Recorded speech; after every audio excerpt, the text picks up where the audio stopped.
வணக்கம். வாழ்க வளமுடன், சமாதானம் உண்டாவதாக. இன்று நான் கடவுள் உங்கள் இதயத்தில் வாழ்கிறார் என்பதை விளக்கப் போகிறேன். எப்படி என்று கேட்கிறீர்களா?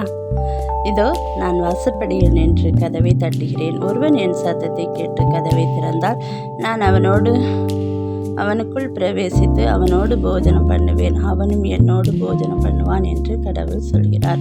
பாருங்க, அவர் ஒவ்வொருவருடைய இதய கதவையும் தட்டுகிறார்.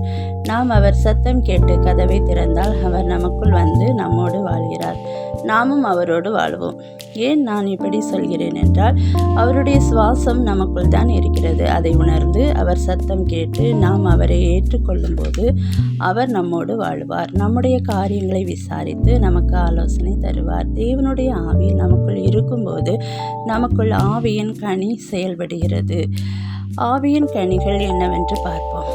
அன்பு, சந்தோஷம், சமாதானம், நீடிய பொறுமை, சாந்தம், தயவு, நற்குணம், விசுவாசம், இச்சையடக்கம். இது எல்லாமே உணர்ச்சிகள் தான். நாம் வெளிப்படுத்துகிற விதத்தில் தான் நாம் கடவுளின் பிள்ளைகள் என்று தெரிகிறது. இன்னொன்றும் நம்மில் செயல்படுகிறது. அது மாம்சத்தின் கிரியை. மாம்சத்தின் கிரியை என்னவென்று பார்ப்போம். கோபம், பொறாமை, சண்டைகள், பிரிவினைகள், விபச்சாரம், வேசித்தனம், அசுத்தம், காம விசாரம், விக்கிரக ஆராதனை, பில்லி சூனியம், பகைகள், விரோதங்கள், மார்க்க பேதங்கள், வைராக்கியங்கள். இதுவும் உணர்ச்சிகள் தான். இதை நாம் உலகத்தில் பார்த்து கேட்டு நம்முடைய மாம்சத்தில் நிறைவேற்றுகிறோம்.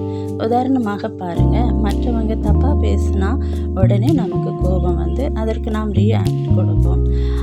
கொலை கூட செய்து விடுகிறார்கள். அதை பொறுமையாக கையாள தெரியவில்லை. இங்குதான் நாம் கடவுளை உணர்ந்து ஆவியில் செயல்பட வேண்டும். அதாவது ஆவியின் கனியாகிய பொறுமையை கடைபிடிக்க வேண்டும்.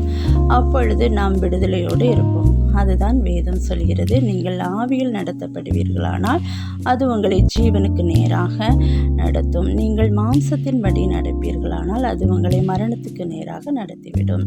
அதனால் நான் மிகவும் கவனமாக கடவுள் என் இதயத்திற்குள் இருக்கிறார் என்று நடப்போமானால் ஆவியின் கனி நமக்குள் செயல்பட ஆரம்பிக்கும். நமக்குள் இருந்து ஜீவ ஊற்று புறப்படும். நாம் மற்றவர்களுக்கு பிரயோஜனமாக வாழலாம். நம்முடைய இதயத்தை எல்லா காவலோடும் காத்துக்கொள்வோம். வெற்றியோடு வாழ்வோம். கடவுள் நம்முடைய இருதயத்தில் வாழ்கிறார். அவர் சொல்வதை கேட்போம். அவர் வழியில் நடப்போம். சிறப்பாக வாழ்வோம். எதையும் நினைத்து கலங்காதீர்கள். தேவன் உங்களோடு எப்பொழுதும் சந்தோஷமாக இருங்க. கர்த்தர் உங்களை ஆசீர்வதிப்பாராக. ஆமென்.